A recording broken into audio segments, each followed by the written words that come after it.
From KCRW, this is Nocturne.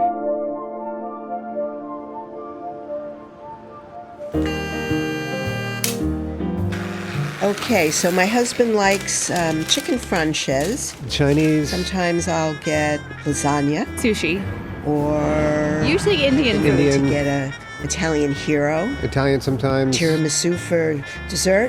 Diner food. And if we order in Chinese, we'll probably get some wonton soup, maybe an egg roll, perhaps a shrimp dish with rice.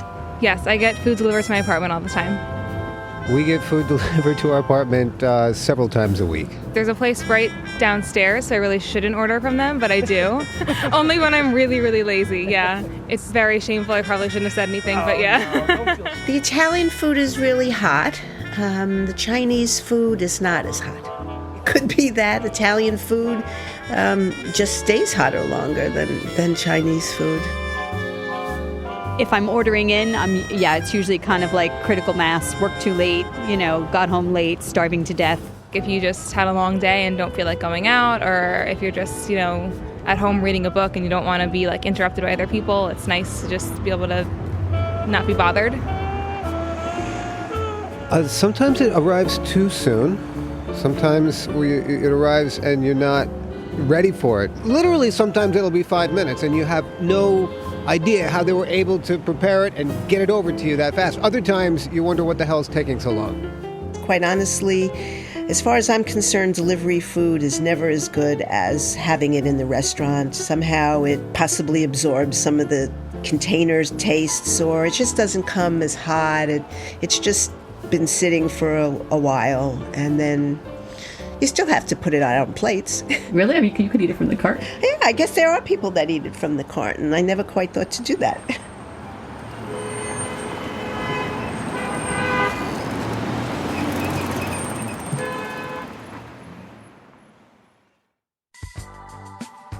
Thank you for listening to this KCRW podcast. In case you don't know us, KCRW is public radio in Los Angeles, bringing the best of NPR to Southern California. We're also known for our own brand of bold and innovative programming, evocative storytelling, taste-making music, and audio documentaries that are little movies for your ears. You can join our community to support this show and others, or make a one-time donation just to say thank you. Find out more at kcrw.com/join.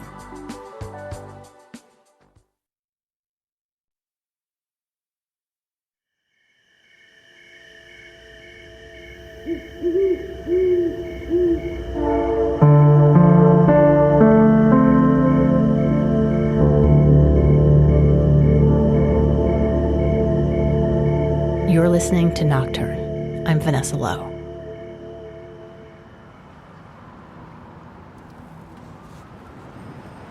If you're not a New Yorker, you might not know that there's a certain pride taken in how hectic and alive the city is.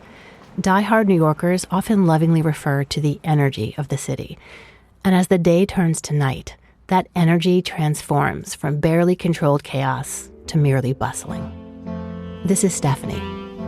We live in Manhattan on the Upper East Side. Stephanie lives with her husband in a small one-bedroom apartment on the 21st floor with a lovely view of the East River. They've lived in the neighborhood for over 40 years. And while she talks about loving the energy of the city, it's New York. We have to deal with a lot of traffic, a lot of sirens, a lot of everything. That a lot of everything is one of the main features of New York. It contributes to that alluring energy. But this same intensity can be exhausting in the context of daily life.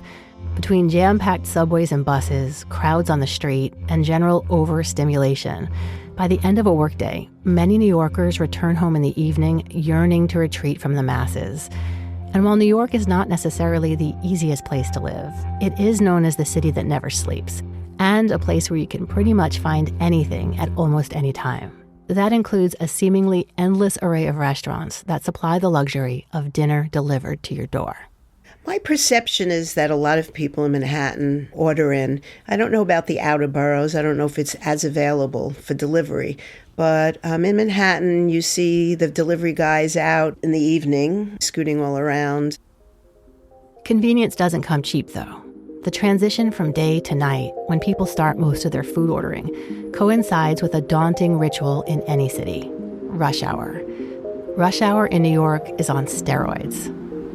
That is a busy time of night for people coming home from work or going to theater or going to dinner or what have you. And so in general, it is a hectic time. We have a lot of cars and trucks and buses and turning in every way. Caution, bus is turning. Caution, bus is turning. There's something else that happens during rush hour that's distinctive to New York City and which adds another layer to the chaos. I would say from the time the sun starts to set, maybe in the winter a little bit later, so probably around 5:30, 6 o'clock until maybe 9:30, the streets are full of delivery guys on bicycles.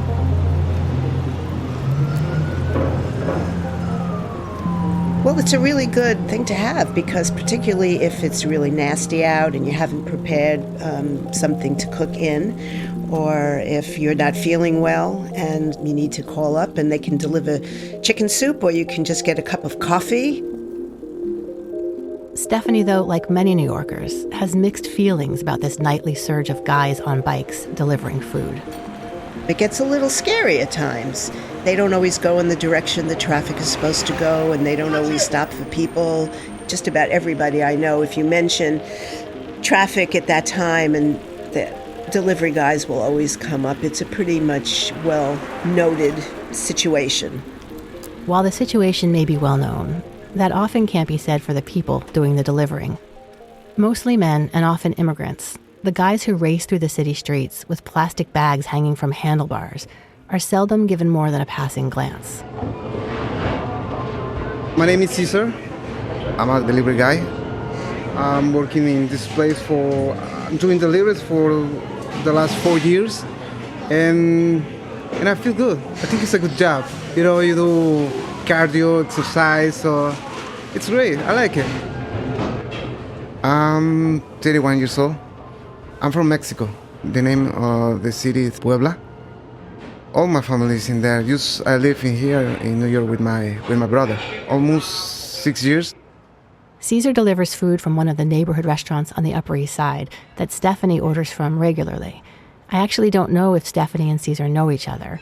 The restaurant employs several delivery guys since they do so much takeout business. Oh yeah, that place is, wow. The Upper East Side, it's crazy. 2nd Avenue, 1st Avenue, 3rd Avenue, many people. Many delivery guys.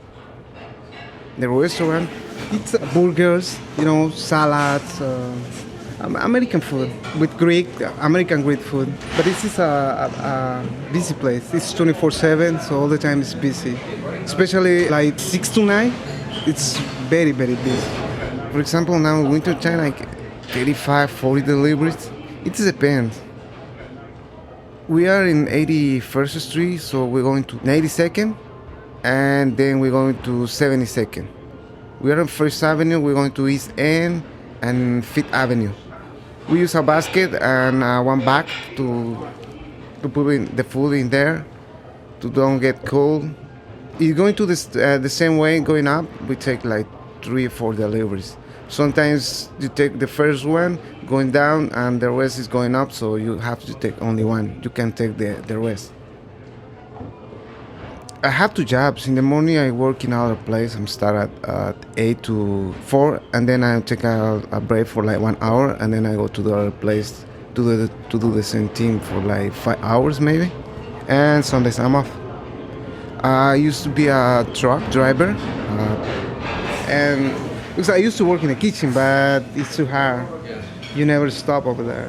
And I try to compare how much you make working as a cook and how much you earn as a delivery, and it's the same. And in delivery, it's easy job. I try to do other things, but the pay is not good. And in here, some people say, "Wow, how you can do that?" For now in winter time, it's crazy. It's freezing outside. In summertime, it's so freaking hot. So people say, "How you can do that?" But I prefer. Now I'm working in there for like almost 4 years. The people is the same who order the food. all the time is the same. So they know me and I know them. Now we are friends. Hey, how are you, Cesar? How are you doing? With over 1.5 million people on the island of Manhattan alone, it's comforting to see familiar faces and to exchange pleasantries, if only for a rushed moment. On his dinner deliveries, the regulars are his friends. There's a brief connection, but they're separated by their rhythm and the circumstances of their lives. As night falls, Cesar is in the middle of his workday, while his customers are winding down their day. They meet for an instant when he's handing them a bag of food at their door, but they likely wouldn't even notice each other if they passed on the street. Okay, so they pull up with their bicycle in front of the building, and I'm not quite sure even where they put their bicycle there. You have to lock the bar all the time. And then they come in, they tell the doorman what apartment they're going to. The doorman will ring us up on the phone and tell us that we have a delivery, and we say yes or no, send him up. And then he goes through the lobby to the service elevator. The difficult part is when you have to wait for the service elevator, because it's only one for many guys, many delivery guys. So you have to wait for the guy who take to all of them, and then come everybody down, and then you go with the rest. And there's between the hours, I guess, of 9 and 8 in the evening, we have someone available to go up in the service elevator with any deliveries that come. I don't like it. Yeah, it's crazy. Sometimes the service elevator is busy because they're taking all garbage, so you have to wait like 50 minutes, and you are collecting money. And then he gets to the floor, the porter or whoever is on the elevator at that time will wait for him while he gives us the food, and then they go back and they take him down. Sometimes in the evenings at 6, 7, it's crazy. We have to use one elevator for many 5 delivery guys. And sometimes the doorman, he take to you to go upstairs, and you have to wait until everybody finish. They stop the elevator and they say, hold on, I'm going to this guy, and then the other one, and then the other one, and then the other one. Oh my. They're not allowed to go by themselves. Not in our building. I don't know about other buildings. I suppose buildings that don't have service elevators, they send them right up through the front elevator. For delivery? Right. Good. Okay. Oh, sometimes the people, they go to the store and they make a complaint. Oh, my food is cold. What is my food? What is that? What is that? But they don't understand we have to spend like 10, 15 minutes on that elevator. And not every building has an elevator. I know those girls, they order every day.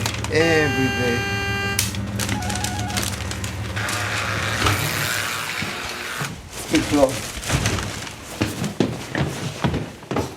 This is crazy. When you're busy, it's crazy.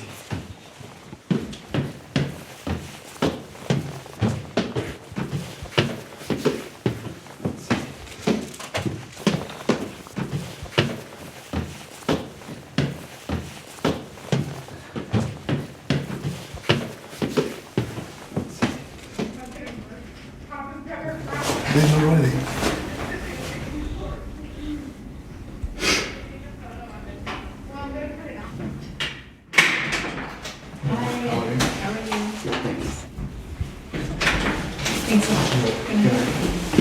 That's what I told you. They order and then already put them on it. And then if you are busy, some customers they make a complaint. See this one? It's good. $5.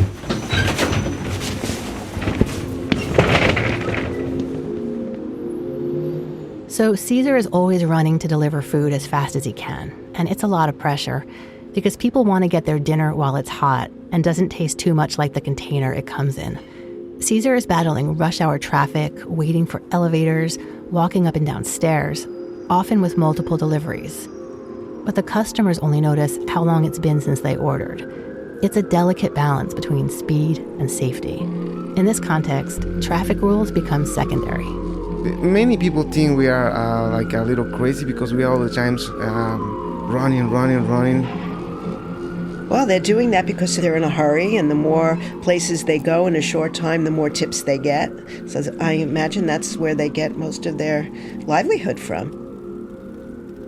But it feels like a menace because you really don't know where they're coming from, and it's dangerous. You know, if you step off a curb and then suddenly someone's whizzing past you or almost into you, sometimes they don't even go in the street. There are numerous occasions where they're up on the sidewalk because they're going to be delivering to a particular building, so they come whizzing by you on the sidewalk. I try to don't do that, but yeah, sometimes I have. If it's no people in there, yeah, I'm trying to be careful with the people. If I saw people they coming or they going, I'm trying to go slow. Sometimes we take the side of the wall, but look in here, it's quiet, no people. But sometimes, no, I try to follow the rules, but I'm telling you, okay, it's sometimes you can. You have to watch the people, the cars, and then cross it because you're busy, you don't rush time. You just get this feeling like, oh my God, it's a good thing that I didn't wave my arm or move over because I would have been flattened. I haven't actually witnessed anybody getting hit, but I've certainly heard enough people screaming at them or screaming, wrong way, or watch it. They have the pass, and you have to cross, like it's red line, so you have to cross it. Because I'm telling you, you're busy, you don't have time to stop and okay, people gonna cross, so I have to wait. No, you have to run. You try to follow the rules, but sometimes it's impossible. You have to run, just run. We try, and sometimes we think about the police maybe is behind us. You know, the most of the time they checking. You know, what are you doing? And sometimes that happened to me around here. I crossed the red line too, and in the third one they stopped to me and you know what you did. I'm like, I'm sorry. I have had a fantasy over the years, I'm a little ashamed to say, of shoving them off their bicycles, or if I had an umbrella, I'd stick it in the spokes because it's so annoying to have them like just riding in all directions, and they don't stop always at the lights. They don't follow the bicycle rules. So it can get a little nerve-wracking because you're dealing with the regular traffic of the cars and the people, and then you have the delivery guys scooting around the corners. Especially the guys who use an electric bike. It's so dangerous. They come on the wrong way and you're going up, following the rule. That's why the people make many complaints to the police, because it's dangerous. The most of them, they don't respect, and they go so fast. Especially 2nd Avenue, they go like crazy. And it's good because they maybe they make a little more money, more tips, but it's dangerous. I've actually grabbed people to stop them from being possibly hit. That could be pretty scary for the other person. But, you know, somebody's got to do it. So Cesar gets it. No one wants to be run over by a bike on the sidewalk or get hit crossing the street. But it's sort of a maddening catch-22. When they're at home, they think it's, oh man, it's good. But when they're walking on the street, they say, hey, you crazy. Why you don't wait for the fucking red light? Something like that, you know? But when they're right at home, they take the phone and they call, oh, I need a delivery. Oh, they're okay. But when you find them on the street, it doesn't make sense. What happened? We have to run if we want to make some money. Because if you don't run, it's, I don't know. Cesar notices some other inconsistencies, or even double standards when it comes to following the rules. Especially the people, they going walking, and they using the bike line, they texting, and they don't watch who's in the back, and then they start to make a complaint too. But the problem is them. They're busy in their cell phones. You know, they don't watch what they're doing. Jaywalking in New York is a very common occurrence. It seems to be generally accepted. People just walk out, and they don't often look where they're walking. Many times you'll see someone just walking across the street on their cell phone, texting or whatnot, just looking at it, not even paying attention. Do you ever jaywalk? I do. I do it all the time, but I try to make a point of looking to see that there's no traffic or there's a traffic lag that I will get across the street without hurting anyone or anybody else being inconvenienced. But I don't just jump out in the middle of the street. Sometimes what I'll do is I'll stand on the side of the street and they'll see me and they'll slow down. I always make a point of gesturing to them and saying thank you. And I am grateful that they've stopped. Now, why do you jaywalk? I jaywalk because the streets are long and I don't want to wait. Everything is very fast and furious in New York, and oftentimes the wait is quite a bit. And in terms of the middle of the street, I don't do it that much, but I do it. I feel personally that just for me, I pay attention to who's out there. If I don't see cars, then I walk. If I do see cars coming, and I feel that it's going to hurt them in some way or put them in some kind of danger, I won't walk. Whereas the delivery guys just seem to be flying past in all directions, and we don't get any kind of warning that they're coming. And even if they come racing up behind us on a sidewalk, you don't always know. And so you might step out in another direction or lean over to pick something up, and you just don't know what's going to happen. Stephanie and Cesar agree, though. Well, I'd like to see that all the delivery guys are wearing the appropriate clothing so that you can see them and that they have appropriate lights and perhaps a bell or a horn. I'm wearing everything. I have lights, my home lit. Some people, they don't like to use that, and then they get accidents, but the problem is they don't like to wear all those things. We need to use that, especially at night. It's crazy and it's dangerous. Mostly, I would like them to ride as a car would ride and follow the rules of the road. And if they are going to come onto the sidewalk, that they stop at the curb and walk their bicycles to the actual door of the apartment building so that nobody gets surprised that there's someone else on the sidewalk that's going to run you down. And would you be willing to sacrifice some of the hotness of the food if they took an extra 10 minutes because they're following all those rules? I suppose so. We could always pop the food in the toaster oven to heat it up or microwave, whatever it is you have. But, I mean, I would certainly prefer that people are not getting hit by bicycles. So, I guess so. For all of the talk about bike delivery guys being a menace, less talked about are the dangers to them, especially at night when they're less easily seen. Helmets, bike lights, and bells are hugely important, but it's a risky job even with all those things. When it's raining, it's okay, but when it's snowing, it's so dangerous. Everything is frozen, so your bike is not working, your brakes not working, so that's why we don't use the bikes when it's snow. It's cold, but I have a good jacket, a good coat, so it's okay. Boots, gloves, everything is good. But when it's snowing, it's crazy because you can use your bike. We're gonna take York, and then we're gonna take East End, and we don't have a bike line, so it's dangerous. When there aren't any bike lanes, Cesar is riding right in the middle of cars and trucks.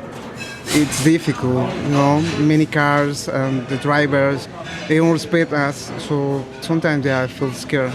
Once I went on my bike on delivery, and then the driver, he stopped on the other side, and then the customer opened the door, and then I fall down.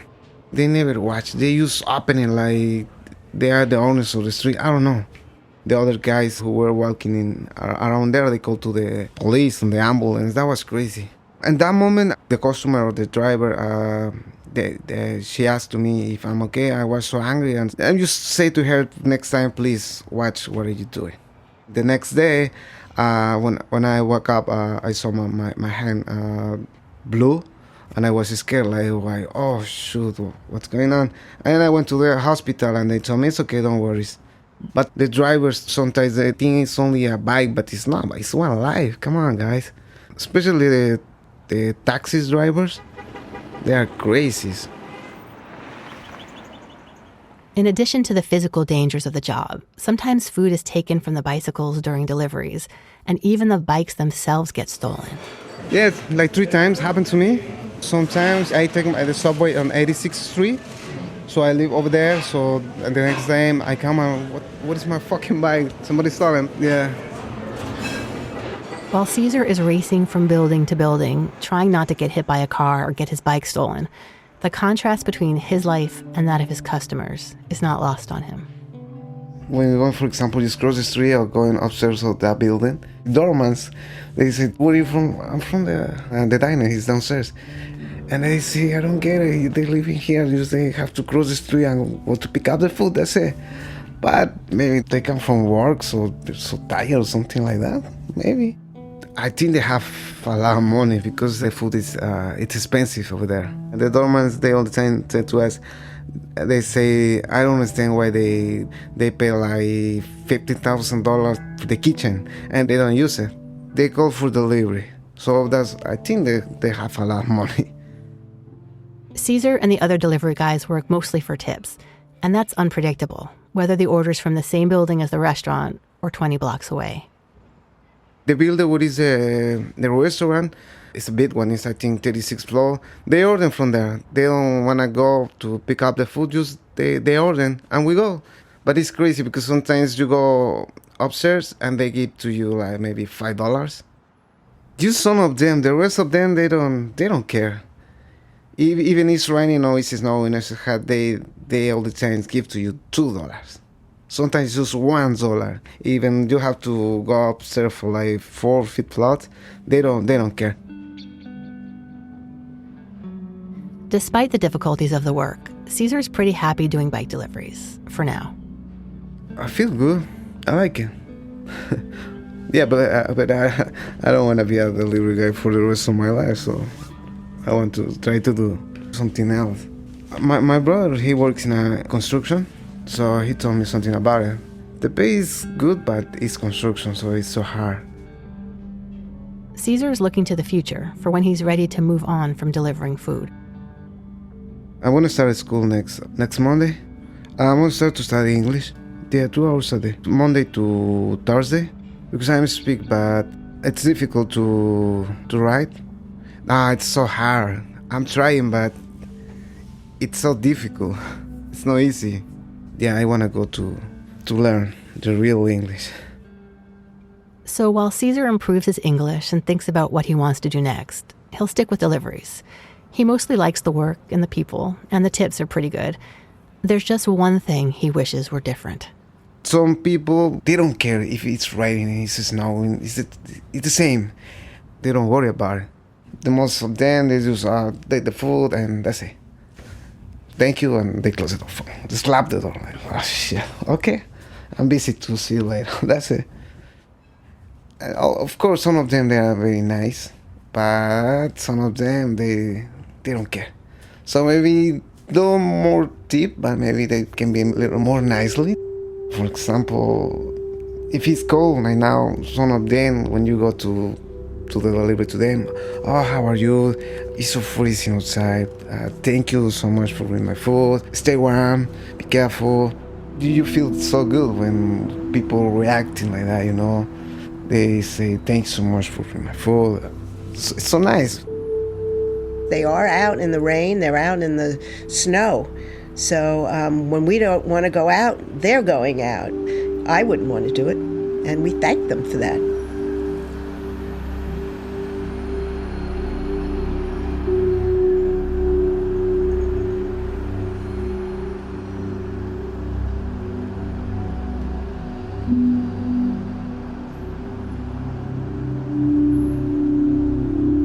You've been listening to Nocturne. I'm Vanessa Lowe. Nocturne is produced by me and was created by myself and Kent Sparling, who also composed the theme music. Joel Shupak was associate producer for this episode. Nocturne is distributed by KCRW. Our senior editor there is Nick White. Nocturne also receives support from KCRW's Independent Producer Project, which is managed by Kristen Lepore. Robin Galante creates our beautiful art, and Eric Peterson is our webmaster. You can find information about the show, including music credits, episode art, and more, at nocturnepodcast.org. You can now also find us at kcrw.com under podcasts. Nocturne is produced monthly. We have some great stories coming up involving owls, shamans, fairies, poets, the Virgin Mary, and mischievous artists.